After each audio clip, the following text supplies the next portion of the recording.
دیکھیے اسلام کی جو بنیاد ہے وہ 5 چیزوں پر ہے، جن کو ہم کہتے ہیں پلرز آف اسلام، اسلام کے پلر۔ جس طریقے سے کسی عمارت کے پلر ہوتے ہیں اور وہ عمارت اپنے پلرز پر کھڑی ہوتی ہے، اسی طریقے سے اسلام کے بھی پلرز ہیں، جس کو حدیث میں کہا گیا ہے بنی الاسلام علی 5، کہ اسلام کی بنیاد 5 چیزوں پر ہے۔ سب سے پہلی چیز ہے کلمہ۔ کلمے کے بعد جو سب سے پہلا مطالبہ ہوتا ہے وہ نماز کا ہوتا ہے، یعنی جس بندے نے کلمہ پڑھ لیا تو اس نے اسلام کو قبول کر لیا، اور اس کے بعد جو سب سے پہلا اس سے مطالبہ ہوگا وہ نماز کا ہوگا۔ اس کے بعد ہے روزہ، رمضان کے روزے، پھر ہے زکوٰۃ، پھر ہے حج۔ یہ 5 چیزیں کلمہ، نماز، روزہ، زکوٰۃ اور حج، یہ اسلام کی بنیادیں ہیں، اسلام کے پلرز ہیں۔ اگر کوئی بندہ ان میں سے کسی ایک چیز کو چھوڑتا ہے تو گنہگار ہے۔ کوئی بندہ نماز چھوڑتا ہے تو گنہگار ہے، کوئی بندہ روزہ چھوڑتا ہے تو گنہگار ہے، کوئی بندہ زکوٰۃ ادا نہیں کرتا ہے تو گنہگار ہے، کسی بندے پر حج فرض ہے لیکن وہ حج نہیں کرتا ہے تو گنہگار ہے۔ لیکن اگر کوئی بندہ ان میں سے کسی بھی چیز کا انکار کرتا ہے تو وہ کافر ہے، وہ دائرہ ایمان سے خارج ہے۔ اگر کوئی بندہ روزے کا انکار کرے دائرہ ایمان سے خارج، اگر کوئی بندہ زکوٰۃ کا انکار کرے تو دائرہ ایمان سے خارج، اگر کوئی بندہ حج کا انکار کرے تو دائرہ ایمان سے خارج، اگر کوئی بندہ نماز کا انکار کرے تو دائرہ ایمان سے خارج، کیونکہ یہ اسلام کی بنیادیں ہیں، اسلام کے پلرز ہیں، اسلام کی بنیاد ان پر ٹکی ہوئی ہے۔ تو اگر ان میں سے کسی چیز کو آپ چھوڑیں گے تو گنہگار ہیں، اگر انکار کریں گے تو آپ دائرہ ایمان سے خارج ہیں۔ عام طور پر ہمارے وہاں زکوٰۃ کو لے کر بہت زیادہ کوتاہیاں ہیں، نماز کو لے کر بہت زیادہ کوتاہیاں ہیں، روزے کو لے کر بہت زیادہ کوتاہیاں ہیں، حج کو لے کر بہت زیادہ کوتاہیاں ہیں۔ یعنی جو اسلام کی مین بنیادیں ہیں، کلمہ تو کیونکہ ہم نے نسلی طور پر پڑھا ہے، کلمہ تو ہم نے اسپیشلی طور پر اسلام قبول نہیں کیا، کیونکہ ہم میں سے جتنے بھی لوگ ہیں وہ سب نسلی طور پر مسلمان ہیں، باپ دادا مسلمان تھے تو ہم بھی مسلمان ہیں، تو کلمہ تو ہم نے اسپیشل طور پر نہیں پڑھا ہے۔ لیکن اس کے بعد کی جو 4 بنیادیں اسلام کی، اور کوئی بھی عمارت اپنی بنیاد کے، کوئی بھی عمارت اپنے پلر کے بغیر قائم نہیں رہ سکتی ہے، کوئی بھی عمارت اپنی بنیاد کی مضبوطی کے بغیر قائم نہیں رہ سکتی ہے۔ اور آج ہم نے جو اسلام کی بیسک چیزیں ہیں، جو اسلام کی بنیاد ہیں، جو اسلام کے پلرز ہیں، ہم نے ان کو ڈھا دیا ہے، ہم نے ان کو ڈھا دیا ہے۔ نہ تو نماز پر ہماری توجہ ہے، نہ زکوٰۃ پر ہماری توجہ ہے، نہ روزے پر ہماری توجہ ہے، نہ حج پر ہماری توجہ ہے۔ یہ بڑی بدقسمتی کی بات ہے کہ جو چیزیں سب سے زیادہ اہم ہیں، یعنی جن کو بنیاد کہا گیا ہے، جن کو پلرز کہا گیا ہے، آج ہم اسی چیز کی سب سے زیادہ کوتاہی کر رہے ہیں۔ دوسری چیزوں پر ہم عمل کر رہے ہیں جو سنت درجے کی چیزیں ہیں، لیکن جو فرض درجے کی چیزیں ہیں، جو اسلام کی بنیاد ہیں، اسلام کے پلرز ہیں، جن کے بغیر انسان کا مومن رہنا مشکل ہے، اس پر ہماری کوئی توجہ نہیں ہے، اس پر ہماری کوئی توجہ نہیں ہے۔ نماز کے بارے میں، نماز چھوڑنے والے کے بارے میں کتنی سخت وعیدیں ہیں، حتیٰ کہ اللہ کے نبی صلی اللہ علیہ وسلم نے یہاں تک ارشاد فرمایا من ترک الصلاۃ متعمدا فقد کفر، کہ جس شخص نے جان بوجھ کر نماز کو چھوڑ دیا، کیا کیا؟ جان بوجھ کر نماز کو چھوڑ دیا۔ ایک تو یہ ہے کہ انسان کسی عذر میں تھا، سفر میں تھا، بیماری میں تھا، نماز چھوٹ گئی۔ ایک یہ کہ جان بوجھ کر ہم باہر بیٹھے ہوئے ہیں، گھر میں بیٹھے ہوئے ہیں، مؤذن کہہ رہا حی علی الصلاۃ، آؤ نماز کی طرف، حی علی الفلاح، آؤ کامیابی کی طرف، اپنے کانوں سے آواز سنتے ہیں، اس کو اگنور کر دیتے ہیں اور بیٹھے رہتے ہیں، جان بوجھ کر نماز چھوڑ دیتے ہیں۔ مسجد کے گیٹ پہ بیٹھے ہوئے ہیں، مسجد کے سامنے گھر ہے، مسجد کے برابر میں گھر ہے، اور مؤذن کی جو آواز ہمارے کانوں سے ٹکرا رہی ہے، لیکن اس کے باوجود ہم نماز کو چھوڑ دیتے ہیں. جبکہ میرے نبی نے ارشاد فرمایا من ترک الصلاۃ متعمدا فقد کفر، کہ جس شخص نے جان بوجھ کر نماز کو چھوڑا اس نے کفر کیا. اس نے کفر یعنی ایسا ہے گویا کہ اس نے کفر کا اظہار کر دیا. کیونکہ کفر اور اسلام کے درمیان جو چیز فرق کرتی ہے وہ نماز ہے. کفر اور اسلام کے درمیان جو چیز فرق کرتی ہے وہ کیا ہے؟ نماز ہے. ایک کافر بھی ہم جیسا دکھتا ہے، اس کی بھی 2 آنکھیں ہیں، ایک ناک ہے، 2 کان ہیں، ہمارے جیسے ہاتھ پیر ہیں، شکل و صورت بھی ہماری اور اس کی ایک جیسی ہے. اب تو داڑھی کے ذریعے سے فرق ہو جاتا تھا کہ بھئی مسلمان داڑھی رکھا کرتے تھے، اب تو مسلمانوں نے بھی انہی جیسی شکلیں بنا رکھی ہیں. تو کفر اور اسلام کے درمیان جو چیز فرق کرتی ہے وہ کیا ہے؟ نماز ہے. ہم میں ان میں کیا بنیادی فرق ہے؟ ہم نماز پڑھتے ہیں، وہ نماز نہیں پڑھتے ہیں. لیکن آج ہم میں ان میں کوئی فرق نہیں رہ گیا. وہ بھی نماز نہیں پڑھتے، ہم بھی نماز نہیں پڑھتے. وہ بھی نماز نہیں پڑھتے، ہم بھی نماز نہیں پڑھتے. تو دیکھیے نماز کے چھوڑنے پر کتنی سخت وعید ہے، لیکن اس کے باوجود ہمارا کیا حال ہے کہ نماز سے ہم کوسوں دور ہیں. نماز سے ہم کوسوں دور ہیں. اسی طریقے سے روزے کے بارے میں، روزہ کتنی اہم ترین عبادت ہے کہ رمضان کے روزے فرض ہوئے، اور اگر کوئی بندہ بغیر کسی عذر شرعی کے کوئی رمضان کا روزہ چھوڑ دیتا ہے اور اس روزے کے بدلے میں پوری زندگی وہ روزہ رکھتا رہے، پھر بھی اس روزے کی فضیلت کو وہ نہیں پا پائے گا. اگر کوئی بندہ رمضان کا روزہ بغیر کسی مجبوری کے چھوڑ رہا ہے، کوئی بیماری نہیں، کوئی پریشانی نہیں، کوئی سفر نہیں، بس چھوڑ دیا غفلت میں، تو اگر اس روزے کے بدلے میں پوری زندگی بھی روزہ رکھتا رہے گا، پھر بھی اس روزے کی جو فضیلت تھی، اس روزے کا جو ثواب تھا، وہ اس کو حاصل نہیں کر پائے گا. اسی طریقے سے حج کے بارے میں اللہ کے نبی صلی اللہ علیہ وسلم نے ارشاد فرمایا، ذرا سنیے کتنی سخت وعید ہے کہ جس شخص پر حج فرض ہے، جس شخص پر حج فرض ہے اور وہ حج کے کرنے میں تاخیر کرتا رہا، ارے اگلے سال کر لوں گا، ابھی مکان بنا لوں، ابھی بیٹیوں کی شادی کر دوں، کیونکہ ہم نے کچھ مسائل خود گھڑ رکھے ہیں کہ پہلے بیٹیوں کی شادی کر دو، پہلے مکان بنا لو، پہلے یہ کر لو، پہلے وہ کر لو، خود گھڑ رکھے ہیں. ہم یہ نہیں کریں گے کسی مفتی سے مسئلہ جا کے معلوم کریں بھائی میری کنڈیشن یہ ہے، بتائیں میں حج کروں یا پہلے یہ کام کروں. مفتی آپ کو فتویٰ دے دے گا. تو جس شخص کے پاس استطاعت تھی اور حج میں تاخیر کرتا رہا، ٹالتا رہا، اور اسی حال میں موت آ گئی، کیا ہوا؟ اسی حال میں موت آ گئی، تو اللہ کے نبی نے ارشاد فرمایا کوئی پرواہ نہیں ہے کہ وہ یہودی ہو کر مرا ہے یا نصرانی ہو کر مرا ہے، یہودی ہو کر مرا ہے یا عیسائی ہو کر مرا ہے. یہ اللہ کے نبی کی حدیث ہے. یعنی حج کو مؤخر کرنا، حج میں تاخیر کرنا، کہ وہ موت کا تو کوئی بھروسہ نہیں ہے. کوئی کہہ سکتا ہے میں اگلے سال زندہ رہوں گا، کوئی کہہ سکتا ہے کہ میں نماز کے بعد بھی زندہ رہوں گا. کہنا سامان 100 برس کا ہے، پل کی خبر نہیں ہے. سامان تو ہم نے 100 برس کا کیا ہوا ہے، لیکن پل کی خبر نہیں ہے کہ نماز کے بعد ہم میں سے کون بچے گا کون رہے گا. یہ تو اللہ کا علم ہے. تو حج میں تاخیر کرنا، حج کو مؤخر کرنا، یہ کیا ہے؟ یہ بھی بڑی غفلت کی بات ہے. یعنی جب آپ غور کریں گے تو آپ کو احساس ہوگا کہ جو اسلام کی بنیاد ہے، جو اسلام کے پلرز ہیں، جن کے بغیر انسان مسلمان رہ ہی نہیں سکتا ہے، آج مسلمانوں کا ان کے ساتھ کیا برتاؤ ہے؟ نماز اسلام کا پلر ہے، نماز کے ساتھ کیا برتاؤ ہے؟ زکوٰۃ، روزہ اسلام کا پلر ہے. آج یوں کہا جائے 70% یا 40% مسلمان ایسے ہوں گے جو روزہ نہیں رکھتے ہیں، اور 95 بلکہ 95 نہیں 98% مسلمان ایسے ہیں جو نماز نہیں پڑھتے ہیں، اور بہت بڑی تعداد مسلمانوں کی ایسی ہے جو حج ٹائم پر نہیں کرتی ہے.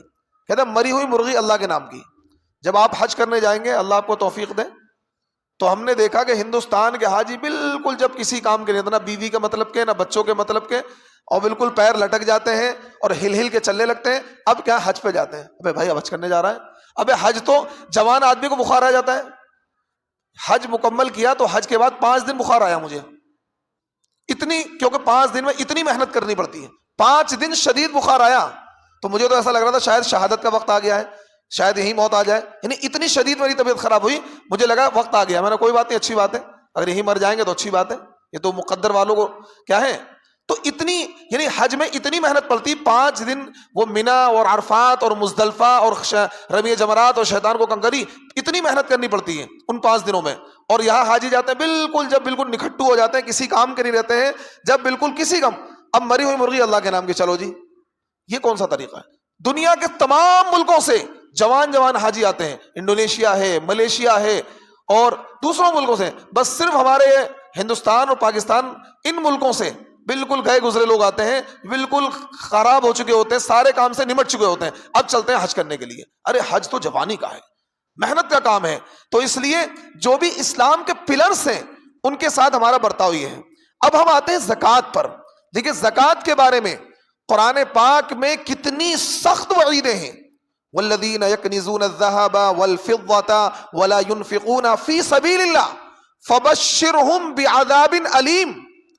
قرآن نے کتنی سخت وعید ہے کہ وہ لوگ جو سونے اور چاندی کو جمع کر کے رکھتے ہیں، والذین یکنزون الذہب والفضة ولا ينفقونها، اور اس کو خرچ نہیں کرتے ہیں، اللہ تعالیٰ کیا کہہ رہا؟ فبشرہم بعذاب علیم۔ ذرا اس جملے پر غور کریں، ان کو اس کا لفظی ترجمہ یہ ہوگا کہ ان کو تم عذاب کی خوشخبری سنا دو، ان کو کیا کر دو؟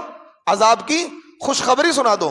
عذاب کی خوشخبری تو ہو نہیں سکتی، کہتے نا بھائی جب کسی کو ہم طنز کستے ہیں، آج کیا ہے، آج پتہ لگے گا، آج تمہیں مزہ چکھاؤں گا، وہ مزہ تھوڑی ہوتا ہے، سزا ہوتی ہے۔ اللہ کہہ رہا فبشرہم بعذاب علیم۔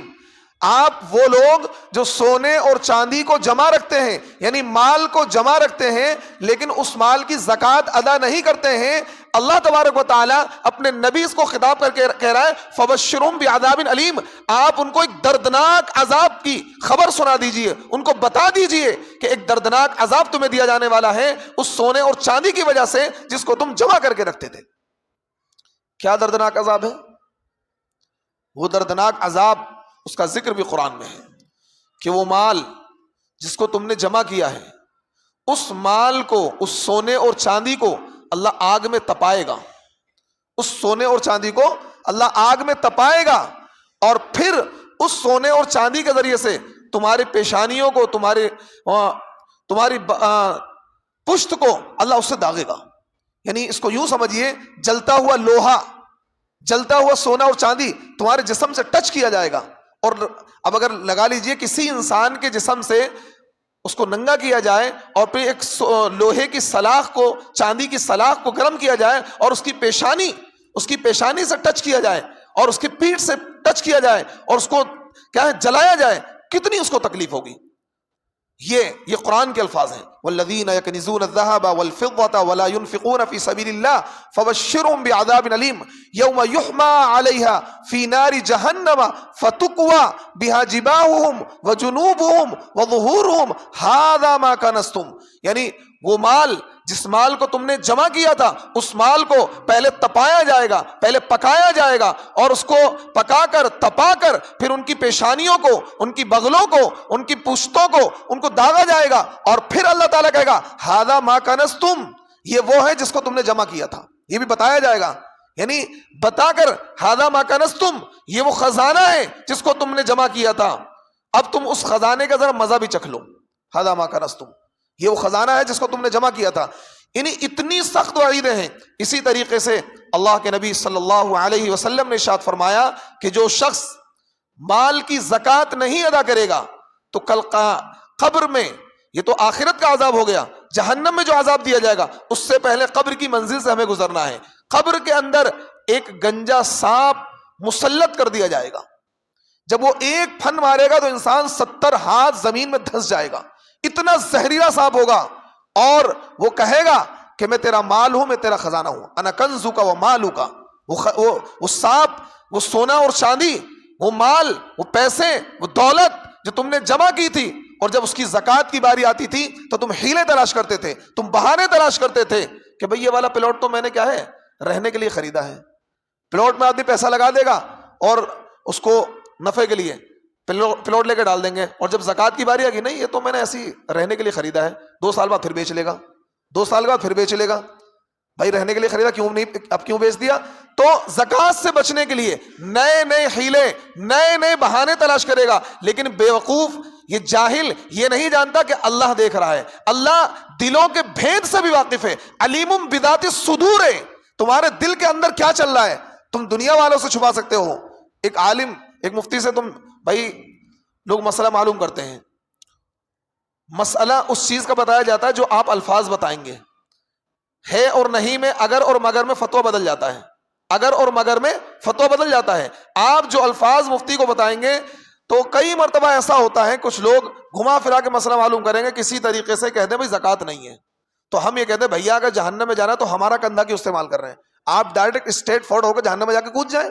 ہمیں کیوں واسطہ بنا رہے ہیں آپ؟ جہنم میں خود کو جانا ہے, لیکن وہ کہہ رہے ہیں بس کسی طریقے سے دل کی تسلی. مفتی صاحب کہتے ہیں ہاں زکوٰۃ نہیں ہے, ہاں زکوٰۃ نہیں ہے. کچھ لوگ کیا کریں گے, بیوی کو طلاق دے دیں گے پہلے, اور بالکل ایک ہی فائر مارنا, طلاق طلاق طلاق طلاق طلاق. اور اب وہ آئیں گے ہمارے پاس, ہاں جی مفتی صاحب ایسا ہو گیا, ہم نے طلاق دے دی تھی اور اصل میں میں بہت غصے میں تھا اور یوں تھا اور یوں تھا. اب وہ چاہیں گے کسی طریقے سے, ارے بھیا طلاق تو طلاق ہے, غصے میں طلاق آپ نے بیوی کو دی, کسی پڑوسن کو کیوں نہیں دی؟ آپ نے بیوی کو دی, اتنا تو آپ کو شعور تھا بیوی کو دے رہا ہوں, تو اس کا مطلب آپ غصے میں نہیں تھے. آپ غصے میں طلاق کسی کو دے دیتے, بیوی کو ہی کیوں دی؟ اس کا مطلب آپ ہوش میں تھے. تو اس طرح کے کام ہیں. اب وہ گھما پھرا کے پوچھے گا کسی طریقے سے کوئی ایسا مسئلہ بن جائے کہ بس یہ کہہ دیں کیا ہے طلاق نہیں ہوئی, جبکہ اسے خود کو پتا ہے طلاق ہو چکی ہے, بس کسی اور مفتی کے پاس جائے گا, کسی اور مفتی کے پاس جائے گا. ارے بھائی تجھے جہنم میں جانا ہے تو کسی مفتی کے کندھے کو کیوں استعمال کر رہا ہے؟ ڈائریکٹ جہنم میں چلے جا. تجھے زکوٰۃ نہیں دینی مت دے, لیکن تو گھما پھرا کے مسئلہ معلوم کر رہا ہے کسی طریقے سے کہتے ہیں زکوٰۃ نہیں ہے. تو یہ حال ہماری قوم کا ہے. حضرت مفتی صاحب یہاں بیٹھے ہوئے ہیں, ان کے والد محترم بہت بڑے عالم گزرے ہیں, حضرت مولانا اسماعیل صاحب.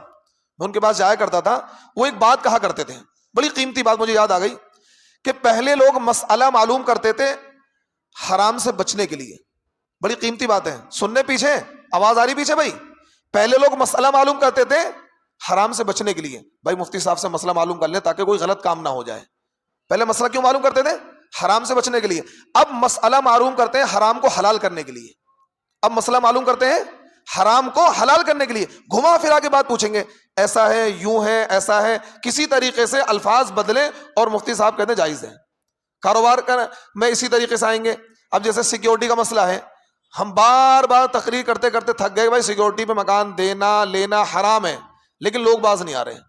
سیکیورٹی پہ مکان لے بھی رہے دے بھی رہے, ان کی عادت اور فطرت میں چیز شامل ہو گئی. اب وہ گھما پھرا کے مسئلہ معلوم کرتے ہیں کہ جی اگر 500 روپے کرایہ دے دیں, 500 روپے کرایہ لے لیں, 1000 روپے کرایہ لے لیں, 300 روپے کرایہ لے لیں. وہ گھما پھرا کے ہم سے بات مسئلہ معلوم کریں گے. بھیا حرام تو حرام ہے, حرام تو حرام ہے. آپ 10 مرتبہ ہم سے پوچھو گے, جب بھی ہم کہیں گے, اور پھر ہم تو کہتے ہیں بھیا اگر آپ کو جہنم میں جانا ہے خدا را ہمارا پیچھا چھوڑیے, ہمیں معاف کیجئے, ہمارے کندھے پہ بندوق مت چلائیے, آپ ڈائریکٹ جہنم میں جائیے, خوشی سے جائیے, شوق سے جائیے, لیکن ہمیں استعمال مت کیجئے. تو پہلے لوگ مسئلہ معلوم کرتے تھے حرام سے بچنے کے لیے, ناجائز سے بچنے کے لیے. اب مسئلہ وہ بندہ معلوم کرنے آتا ہے جسے حرام کو حلال کرنا ہوتا ہے, جسے حرام کو حلال کرنا ہوتا ہے. وہ گنجائشیں نکالنے کے لیے مسئلہ معلوم کرتے ہیں, حرام سے بچنے کے لیے مسئلہ بہت کم لوگ معلوم کرتے ہیں. یہ قوم کا مزاج بن چکا ہے. تو اس لیے زکوٰۃ کے بارے میں قرآن پاک میں بڑی سخت وعیدیں ہیں, احادیث میں بڑی سخت وعیدیں ہیں. اور آپ دیکھیے نبی علیہ الصلوۃ والسلام نے کیا ارشاد فرمایا, من ادا زکات مالہ ذهب عنہ شر, کہ جس شخص نے اپنے مال کی زکات کو ادا کر دیا تو اس نے اپنے مال کو شر سے بچا لیا. جس شخص نے اپنے مال کی زکات کو ادا کر دیا اس نے اپنے مال کو شر سے بچا لیا. اور جس شخص نے اپنے مال کی زکات کو ادا نہیں کیا تو اس کا مال یقیناً برباد ہوگا. کہیں نہ کہیں یا عدالتوں میں جائے گا, یا کچہریوں میں جائے گا, یا چور لے جائیں گے, یا کہیں نہ کہیں اس کا مال برباد ہوگا. اگر آپ کے مال میں زکات کا 1 روپیہ بھی رک گیا تو مال, وہ زکات کا 1 روپیہ آپ کے مال کی بربادی کا سبب بنے گا, آپ کے مال کی ہلاکت کا سبب بنے گا. اگر آپ نے ہمیشہ صحیح طریقے سے حساب لگا کر صحیح طریقے سے زکات ادا کی ہے تو خدا کی قسم کھا کر کہتا ہوں, رب کعبہ کی قسم کھا کر کہتا ہوں, محمد الرسول اللہ صلی اللہ علیہ وسلم کی زبان ہے, حسنوا اموالکم بالزکاۃ, کہ تم اپنے مالوں کی حفاظت کرو زکات کے ذریعے سے. جب میرے نبی نے ارشاد فرما دیا کہ جس مال کی زکات ادا کر دی گئی اس مال کو کوئی نہ تو ہلاکت آئے گی نہ بربادی آئے گی, اس مال کو نہ چور لے جا سکتے ہیں, کیونکہ جس مال کی زکات صحیح طریقے سے ادا کر دی گئی اس مال کی حفاظت کی ذمہ داری رب نے لے لی ہے. اور جس چیز کی حفاظت کی ذمہ داری رب لے لے اس چیز کو کوئی نقصان نہیں پہنچا سکتا ہے. اور آپ کو بتا دوں, قرآن پاک میں اللہ تعالیٰ نے ارشاد فرمایا, وَمَا آتَيْتُم مِّن زَكَاةٍ تُرِيدُونَ وَجْهَ اللَّهِ فاولئک هم المضعفون وما آتیتم من ربا لیربو فی اموال الناس فلا یربو عند اللہ. دیکھیے ہم مومن ہیں، اور مومن اور مسلمان ہماری جو شریعت ہے نا وہ عقل کے تابع نہیں ہے، نقل کے تابع ہے. ہماری جو شریعت ہے نا کیا ہے؟ نقل کے تابع، جو قرآن میں ہے، حدیث میں ہے، جو ہمیں اللہ کے نبی کی تعلیمات ہم تک پہنچی ہیں. بہت ساری چیزیں جو عقل میں نہیں آتی ہیں. اسی چیز کا نام اسلام ہے. مرنے کے بعد دوبارہ زندہ ہونا، یہ بات عقل میں آتی ہے؟ عقل میں تو نہیں آتی، لیکن ہم مانتے بھائی مرنے کے بعد دوبارہ زندہ ہوں گے. جنت اور دوزخ عقل میں آتا ہے؟ نہیں آتا. قبر میں عذاب عقل میں آتا نہیں آتا ہے. اللہ کا وجود، بہت ساری چیزیں ہیں جو انسان کی عقل میں نہیں آتی ہیں، لیکن ہم ان تمام چیزوں کو مانتے ہیں. اسی چیز کا نام ایمان ہے. اگر دیکھ کر ہم کسی چیز کو مانیں وہ ایمانی تصدیق ہے. اگر کوئی بندہ کہہ رہا بھائی سورج نکلا ہوا ہے، ہم نے دیکھا دھوپ ہو رہی، ہاں، تو یہ ایمان نہیں ہے، تصدیق ہے. کیونکہ ہم نے دیکھا. ہاں بھائی کسی چیز کو دیکھ کر ماننا یہ تصدیق کہلاتا ہے. کسی چیز کو دیکھ کر ماننا یہ تصدیق کہلاتا ہے، اور بغیر دیکھے کسی چیز کو ماننا وہ ایمان کہلاتا ہے. ہم نے اللہ کو نہیں دیکھا، ہم نے نبی کو نہیں دیکھا، لیکن ہمارا ایمان ہے. ہم نے جنت کو نہیں دیکھا، ہم نے دوزخ کو نہیں دیکھا، قبر کے عذاب کو نہیں دیکھا، لیکن ان ساری چیزوں کو اگر ہم دیکھ لیتے اور پھر مانتے تو پھر ایمان نہیں ہوتا، وہ تصدیق ہوتا. تو اس لیے ایمان کہتے ہیں. اسی طریقے سے اب قرآن کی یہ آیت کھولیے، بڑی جامع آیت ہے. قرآن یہ کہتا ہے کہ جو شخص اپنے مال کی زکوٰۃ ادا کرتا ہے تو اس کا مال بڑھتا ہے، اور جو شخص اپنے مال کو سود پر دیتا ہے وما آتیتم من ربا لیربو فلا یربو عند اللہ، تو جو شخص اپنے مال کو سود پر اٹھاتا ہے اس کا مال گھٹتا ہے، بڑھتا نہیں ہے. لیکن عقل اس کے خلاف کہتی ہے. عقل میں کیا ہے؟ اگر کسی بندے نے اپنے مال کو بیاج پر دے دیا تو 100 کے 110 ہو جاتے ہیں، 1 لاکھ کے 1,05,000 واپس لیتا ہے. اور زکوٰۃ 1 لاکھ کی اگر آپ ادا کریں گے تو 2,500 روپے، 2.5% زکوٰۃ ہے. کتنے رہ جائیں گے؟ کتنے رہ جائیں گے؟ اگر 1 لاکھ کی 2,500 ادا کر دی کتنے رہ جائیں گے؟ 97,500 روپے. تو قرآن کیا کہہ رہا ہے؟ زکوٰۃ دینے سے مال کیا ہوتا ہے؟ بڑھتا ہے. لیکن ہمیں تو گھٹتا ہوا دکھ رہا ہے. اور قرآن کہہ رہا ہے سود دینے اور سود لینے سے مال کیا ہے؟ گھٹتا ہے. لیکن ہمیں کیا دکھ رہا ہے؟ بڑھ رہا ہے. بات عقل میں آ رہی ہے؟ نہیں آ رہی. لیکن اسے ماننا پڑے گا، اسے تسلیم کرنا پڑے گا. اور پریکٹیکلی مجمع میں سینکڑوں لوگ ایسے ہوں گے جو زکوٰۃ صحیح طریقے سے ادا کرتے ہوں گے. اور میں آپ کو بتا دوں کہ جو شخص اپنے مال کی زکوٰۃ ادا کرتا ہے اس کا مال بڑھتا ہے، یقینی بات ہے. اور آپ کو میں بہت سارے اگزامپل دے سکتا ہوں. اور ایسے لوگ آپ نے دیکھے ہوں گے جو اپنے مال کو بیاج پر اٹھاتے تھے، آپ کے محلے میں ہوں گے، جانتے ہوں گے. وہ دھیرے دھیرے گھٹتے ایسا کہ روڈ پر آ گئے. اور ایسے لوگ ہم نے دیکھے ہیں کہ جنہوں نے اپنے مال کی زکوٰۃ ادا کری، بڑھتے اللہ تعالیٰ نے اتنا بڑھایا کہ ان کے مالوں میں بہت زیادہ اضافہ ہوا. ان کے مالوں میں بہت زیادہ اضافہ ہوا. تو دیکھیے اسلام کیا ہے؟ جو چیز عقل میں نہ آئے اس کو بھی تسلیم کرنا ہے. تو اگر کوئی بندہ سود پر مال لیتا اور دیتا ہے، بظاہر تو اسے ایسا لگ رہا ہے کہ اس کا مال بڑھ رہا ہے، لیکن حقیقتاً اس کا مال گھٹ رہا ہے. بیماریوں میں، پریشانیوں میں، دقتوں میں، الجھنوں میں کہیں نہ کہیں اس کا مال خرچ ہوتا رہے گا. اور جو بندہ اپنے مال کی صحیح طریقے سے زکوٰۃ ادا کرے گا، اللہ اس کے مال کی حفاظت کرے گا. اللہ تعالیٰ اس کے کاروبار میں اضافہ کرے گا، اس کو مشکلوں سے، پریشانیوں سے، دقتوں سے، الجھنوں سے بچائے گا، اور اس کا مال بڑھتا رہے گا. آپ کیسے بڑھے گا؟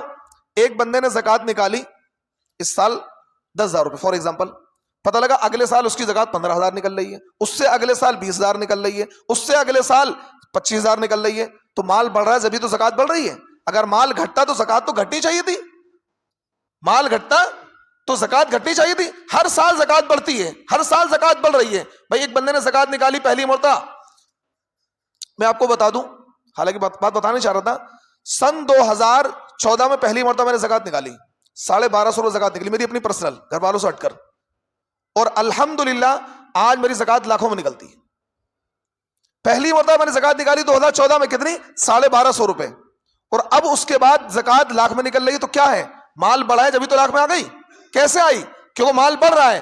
تو اس لیے زکوٰۃ جب آپ صحیح طریقے سے نکالیں گے تو آپ کا مال بڑھے گا، اور زکوٰۃ کو آپ کھائیں گے تو آپ کا مال گھٹے گا، کیونکہ مال جو اللہ نے آپ کو دیا ہے وہ مال صرف آپ کا نہیں ہے، اس مال کو اللہ نے دیا ہی اس لیے ہے کہ اس مال میں پڑوسیوں کا بھی حق ہے، رشتہ داروں کا بھی حق ہے، مسجدوں کا بھی حق ہے، مدرسوں کا بھی حق ہے، ہر جگہوں پر مال خرچ کیا جائے۔ زکوٰۃ تو آپ کو ادا کرنی ہی ہے، زکوٰۃ کے علاوہ بھی صدقات بھی کرنے ہیں، اپنے مال میں سے صدقے کا بھی معمول بنائے۔ زکوٰۃ تو سال میں ایک مرتبہ 2.5% آپ کو ادا کرنی ہے، لیکن آپ اپنے مال میں سے صدقے کا بھی معمول بنائے کہ ہر مہینے میں 1% اپنے مال جو بھی کماؤں گا اس میں سے صدقہ نکالوں گا، 1%، 2% جو بھی آپ نکالیں، لیکن صدقہ بھی نکالنا چاہیے۔ لوگ کیا کرتے ہیں، صرف زکوٰۃ ہی نکالتے، صدقہ نہیں نکالتے۔ صدقہ بھی نکالنا چاہیے ہمیں، ہر مہینے ہر روز اپنی طرف سے، اپنی جان کی طرف سے، اپنے مال کی طرف سے صدقہ بھی نکالنا چاہیے۔ پھر دیکھنا آپ کی زندگیوں میں کیا برکتیں آئیں گی، کتنی برکتیں آئیں گی۔ تو اس لیے اگر آپ یہ چاہتے ہیں کہ آپ کے مال میں اضافہ ہو، آپ کی زندگیوں میں برکتیں آئیں، تو آپ اپنے مالوں کی صحیح طریقے سے زکوٰۃ ادا کرنے والے بن جائیں۔ جب صحیح طریقے سے زکوٰۃ ادا کریں گے تو انشاءاللہ آپ کے مال میں اضافہ ہوگا اور آپ کے گھر میں برکتوں کا، رحمتوں کا نزول ہوگا۔ اور آپ زکوٰۃ کھائیں گے، زکوٰۃ کے مال کو ادا نہیں کریں گے تو بے برکتیاں آپ کے گھر میں آئیں گی، بیماریاں آپ کے گھر میں آئیں گی اور فسادات آپ کے گھر میں آئیں گے۔ پھر کیا ہے، آپ پریشان ہوں گے اور مولویوں کے پاس جائیں گے، قاری صاحب، مفتی صاحب کوئی تعویذ دے دو۔ تعویذ سے کچھ ہونے والا نہیں ہے۔ شریعت پر عمل کریں، قرآن پر عمل کریں، حدیث پر عمل کریں، اللہ کے نبی کی تعلیمات پر عمل کریں۔ اللہ رب العزت ہمیں عمل کی توفیق عطا فرمائے۔ وآخر دعوانا ان الحمد للہ رب العالمین۔